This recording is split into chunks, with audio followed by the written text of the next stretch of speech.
First ever factory outlet, Chandanagar, Mukunda Jewelers, opening soon. No making charges.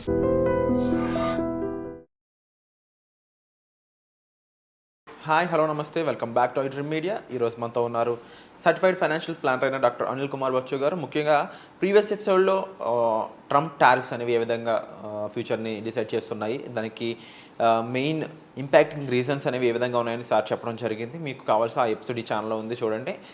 దాంతోపాటుగా ఈరోజు అందరి మీద టారిఫ్స్ అనేవి కాస్త తొలగించిన చైనా మీద మాత్రం ఇంకా కొనసాగుతూనే ఉన్నాయి. దానికి సంబంధించిన అప్డేట్స్ ఏంటో తెలుసుకుందాం. దానివల్ల ఇండియా ఎలా ఇంపాక్ట్ అవ్వబోతుందో కూడా ఈరోజు ఎపిసోడ్లో పూర్తిగా తెలుసుకోండి. Hi sir. హాయ్ అండి. సార్, ట్రంప్ టారిఫ్స్ అనేవి కాస్త ఏమనొచ్చు, ఒక రిలాక్సేషన్ ఇచ్చాడు కంట్రీస్ అందరికీ. కానీ చైనా మీద మాత్రం అంటే నువ్వు నా ఎనిమీ, అందులో డౌటే లేదు అనే విధంగా ఇంకా కొనసాగిస్తూనే ఉన్నాడు. దానివల్ల నెక్స్ట్ చైనా తీసుకునే పోయే డెసిషన్స్ అనేవి హార్ష్గా ఉండే ఛాన్సెస్ ఉన్నాయి. అలాంటి హార్ష్ డెసిషన్స్ వల్ల మన మీద ఏమైనా ఇంపాక్ట్ ఉండే ఛాన్స్ ఉందంటారా ఇండియన్ మార్కెట్ మీద? తప్పకుండా. యాక్చువల్లీ ఏంటంటే ఇద్దరు బలవంతులు ఫైట్ చేస్తే వాళ్ళిద్దరికీ కాదు, వాళ్ళ వల్ల పక్కనున్న నలుగురు కూడా ఇబ్బందులు జరిగే అవకాశాలు ఉన్నాయి ఈ కేసులో. ఎందుకంటే ఇప్పుడు నిన్న డెసిషన్ ఏంటి, ఒక 90 days పాజ్ ఇచ్చారు ట్యాక్స్ మన టారిఫ్స్ మీద, ఈ రిటాలియేటరీ టారిఫ్స్ మీద. ఓన్లీ 10% బేసిక్ టారిఫ్ మాత్రం అన్ని కంట్రీస్ మీద ఉంచేశారు ఎక్సెప్ట్ చైనా.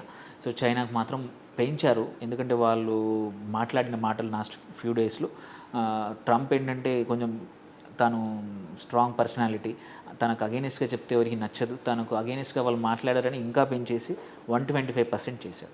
సో ఇప్పుడు ఇంత జరుగుతున్నప్పుడు చైనా కూడా ఎటువైపు తగ్గే అవకాశం కనబడట్లేదు. వాళ్ళు ఆల్రెడీ చెప్తా ఉన్నారు, మేము తగ్గము, మేము కూడా పెంచుతామని. మళ్ళీ వాళ్ళు కూడా రిటాలియరీ టారిఫ్ మళ్ళీ పెంచారు. సో దీనివల్ల మొత్తం గ్లోబల్లో ట్రేడ్, ఇంతవరకు ఒక రూల్స్ ఉండేవి, డిసిప్లిన్ ఉండేది, అవన్నీ ఒక్క వారంలో మొత్తం పోయాయి. సో సంవత్సరాల తరబడి అంటే కొన్ని ఏంటంటే అన్రిటెన్ రూల్స్ అంటారు. అన్రిటెన్ రూల్స్ ప్రతి కంట్రీ మధ్యలో టారిఫ్స్ విషయంలో కానీ ఎలా అంటే అవతల వాళ్ళకి ఇబ్బంది కాకుండా, ఎందుకంటే WTO ఎప్పుడైతే ఉండిందో వరల్డ్ ట్రేడ్ ఆర్గనైజేషన్ ప్రకారము వాళ్ళు ఈ అన్రిటెన్ రూల్స్ కానీ అందరూ యాక్సెప్ట్ చేశారు. సో అప్పుడు చైనా రావడానికి చాలా కంట్రీస్ సపోజ్ చేశాయి, బట్ సంహౌ వచ్చింది. రావడంతో బ్యాలెన్స్ అంతా మారిపోయింది. ఆ బ్యాలెన్స్ని కరెక్ట్ చేయడానికి ట్రంప్ ఈ టారిఫ్స్ వేశానని తను అంటున్నాడు. సో ఇప్పుడు చైనా ఏం చేస్తుంది అంటే ఆల్రెడీ నిన్న 3 days నుంచి మనం చూడొచ్చు, తన కరెన్సీని వీక్ చేసేస్తుంది, యువాన్ని. వీక్ చేయడం వల్ల ఏంటి, వాళ్ళ కాంపిటేటివ్నెస్ పెరుగుతుంది ఎక్స్పోర్ట్స్కి.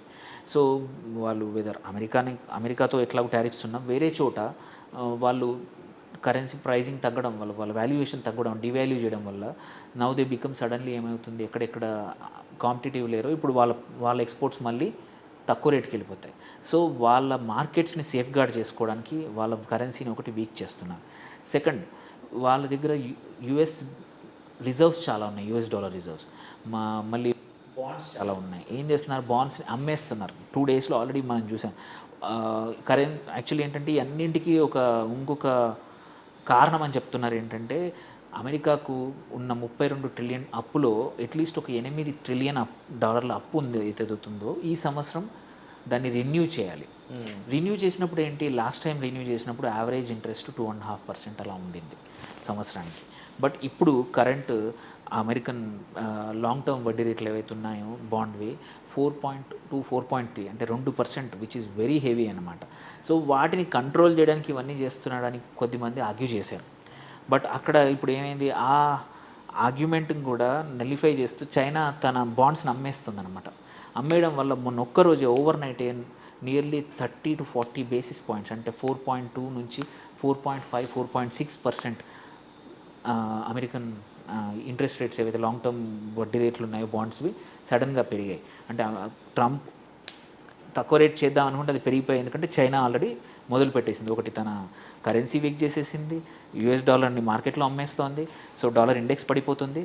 థర్డ్ వచ్చేసి మళ్ళీ మన ఈ బాండ్స్ని అమ్మేస్తోంది. సో 3 రకాలుగా ఇలా చేయడం వల్ల సో అమెరికన్ ఇంట్రెస్ట్ అనేది కంపల్సరీ తను చేయబోతుంది. సో ఇవి చేయడం వల్ల మనకేంటి అనేది మళ్ళీ at the end of the day China తీసుకునే ప్రతీకార చర్యల వల్ల మనకేంటి.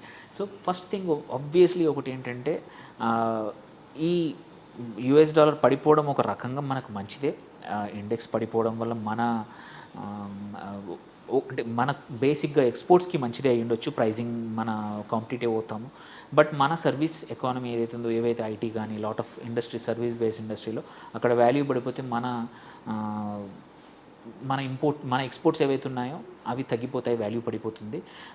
అది మోరాలెస్ బ్యాలెన్స్ అవుట్ అయినా కూడా అదొక రకంగా మంచిది కరెన్సీ. బట్ ఇంట్రెస్ట్ రేట్స్ అక్కడ పెరగడం, మళ్ళీ పెరగడం వల్ల అక్కడ ఇన్ఫ్లేషన్ పెరగడం వల్ల అక్కడి గవర్నమెంట్, అక్కడి ఫెడ్ ఏదైతుందో ఇంట్రెస్ట్ రేట్స్ అక్కడ తగ్గించే అవకాశం కొంచెం తక్కువ ఉందన్నమాట. సో అక్కడ ఇంట్రెస్ట్ రేట్స్ తగ్గితేనే ఫారిన్ పోర్ట్ఫోలియో ఇన్వెస్టర్స్ మళ్ళీ మన మార్కెట్స్కి వచ్చే అవకాశాలు ఉంది. మనం లాస్ట్ ఇయర్ చూసాం, ఆగస్ట్ నుంచి మొన్న ఈ రీసెంట్ వరకు కూడా ఫారిన్ ఇన్వెస్టర్స్ అంటాం, ఎఫ్ఐఐస్ అందరూ వెళ్ళిపోయారు. వాళ్ళు రావాలి అంటే ఏంటంటే అమెరికాలో ఇంట్రెస్ట్ రేట్లు తగ్గాలి. ఇంట్రెస్ట్ రేట్లు తగ్గితే, బాండ్ రేట్లు ఎస్పెషల్లీ బాండ్ రేట్లు తగ్గితే ఏంటంటే మళ్ళీ మన మార్కెట్ ఏమంటారు ఇంట్రెస్టింగ్ అవుతుంది, వాళ్ళకి మళ్ళీ క్యాపిటల్ వచ్చే అవకాశాలు ఉన్నాయి. సో ఈ అమెరికా చైనా మధ్యలో గొడవ వల్ల ఇంకా కొన్ని రోజులు అమెరికాలో ఇంట్రెస్ట్ రేట్స్ తగ్గించే అవకాశాలు కనబడట్లేదు అనమాట. ఈవెన్ నేను అమెరికన్ ప్రెసిడెంట్ ట్రంప్ డైరెక్ట్గా కూడా అనేసాడు నాకు ఇంట్రెస్ట్ రేట్స్ తగ్గించాలని. బట్ ఇంట్రెస్ట్ రేట్ తగ్గించాలంటే కొన్ని మార్కెట్లో కండిషన్స్ కరెక్ట్ ఉండాలి. ఇప్పుడు ఈ ట్రేడ్ వార్ వల్ల ఆ కండిషన్స్ ఇంకా మంచిగా అవుతాయనుకుని వర్స్ట్ అవుతున్నాయి అన్నమాట. సో మన ఎఫ్ఐఐస్ ఇంకా కొన్ని రోజులు పట్టచ్చు. సో అది మన ఇబ్బంది. అండ్ ఆబ్వియస్లీ నేను చెప్పినట్టు ఈ కాంపిటేటివ్నెస్, మన ఎక్స్పోర్ట్ కాంపిటేటివ్నెస్ వేరే కంట్రీస్ దగ్గర కొంచెం తగ్గిపోవచ్చు. చైనా ఏంటంటే డంపింగ్ చేయొచ్చు, ఆల్సో వాళ్ళ కరెన్సీ వీక్ చేశారు. సో వాళ్ళు ఏంటంటే మనం అన్నీ అంత బాగానే జరుగుతుందని అంటే సరిపోదు.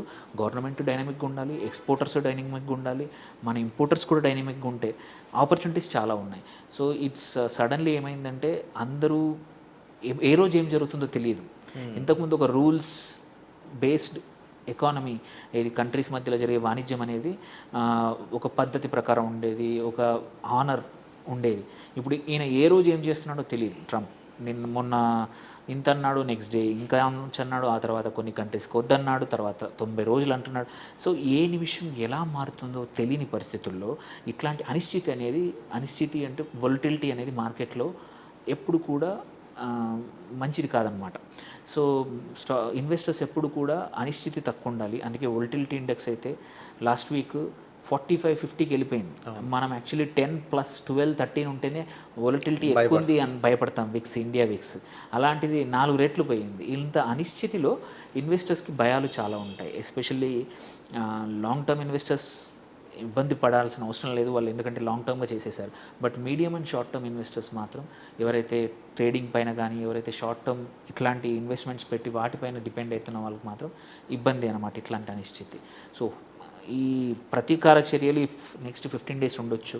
సో అందుకే కొంచెం నెక్స్ట్ వీక్ మాత్రం మనం ఎటువంటి ట్రేడ్ చేసినా ఈ ఎక్స్పోర్ట్ డిపెండెంట్ స్టాక్స్ కానీ, ఎక్స్పోర్ట్ డిపెండెంట్ సెక్టర్స్ కానీ కొంచెం తక్కువ చేసుకుని మన domestic demand, banks, real estate already చూసాము, రియల్ ఎస్టేట్ కానీ quiet few companies, FMCG already, HUL మొత్తం స్టాక్ మార్కెట్ అంతా కరెక్షన్ అయింది. ఒక్క హెచ్యుఎల్ మాత్రం ఒకటే లార్జ్ క్యాప్ లాస్ట్ వీక్ ఒకరోజు అదొకటే పాజిటివ్గా ఉండింది. సో 50 స్టాక్స్లో 49 down, only 1. So it reflects ఏంటంటే ఎఫ్ఎంసీజీ ఇట్లాంటి డిఫెన్సివ్ స్టాక్స్లో కొన్ని రోజులు ట్రేడ్ చేసుకోవడం, ఎవరైతే షార్ట్ టర్మ్ చేసేవాళ్ళు అయితే. Medium term and long term మాత్రం this is good time. Lot of stocks అన్ని మంచి కరెక్ట్ అయ్యాయి, పెట్టుకుంటే మంచి లాభాలు వచ్చే చాలా మంచి అవకాశాలు ఉన్నాయన్నమాట. Wonderful sir. సింపుల్గా చెప్పాలంటే long term is always best అనేది క్లియర్గా అర్థమవుతుంది. అట్ ది సేమ్ టైం ఇప్పుడున్న సిచ్యువేషన్ కూడా క్లియర్గా మాకు ఎక్స్ప్లెయిన్ చేసినందుకు thank you so much sir. So markets అనేవి ఒక పక్కన ఇలా ఉన్నా, ఇంకో పక్కన డిఫరెంట్ టైప్ ఆఫ్ అసెట్స్లో కూడా ఇలాంటి వాలటాలిటీ ఉందండి. ఎప్పుడు ఏ విధంగా ఉంటుంది, కొన్నిట్లో అయితే లిక్విడిటీ ఉండదు. బట్ మనకొచ్చే జీతం బట్టే మనం డిపెండ్ అవుదాం అనుకుంటే చాలా కష్టం. కాబట్టి ఫైనాన్షియల్ ప్లానింగ్ అనేది చాలా ఇంపార్టెంట్. ప్రతి ఒక్కరికి కూడా మన ఫైనాన్సెస్ని మనం ఎంత బాగా చూసుకుంటామో, ఆ ఫైనాన్షియల్ హెల్త్ ఎంత బాగుంటుందో, మన ఫ్యామిలీ హెల్త్, మన మెంటల్ హెల్త్ అవన్నీ కూడా అంతే బాగుంటాయి. సో దానికి సంబంధించి మీరు హెల్త్కి ఒక డాక్టర్ని ఎలా కన్సల్ట్ చేస్తారో, ఫైనాన్షియల్ కోసం కూడా ఒక సర్టిఫైడ్ ఫైనాన్షియల్ ప్లానర్ని మీరు కన్సల్ట్ చేసినట్లయితే ఒక మంచి లైఫ్ని మీరు అరేంజ్ చేసుకోవచ్చు మీ మనీ ద్వారా. సో దానికి సంబంధించి మీరు అనిల్ కుమార్ గారిని సంప్రదించవచ్చండి. వచ్చే ఎపిసోడ్లో మళ్ళీ కలుద్దాం. డిస్ప్లే అవుతున్న నెంబర్స్ కాల్ చేసి మీరు సార్ని అయితే ఇమీడియట్గా కలవచ్చు. పర్సనల్ అపాయింట్మెంట్స్ ఆల్రెడీ ఆన్లో ఉన్నాయి. వచ్చే ఎపిసోడ్లో మళ్ళీ కలుద్దాం. Thank you so much sir. Thank you.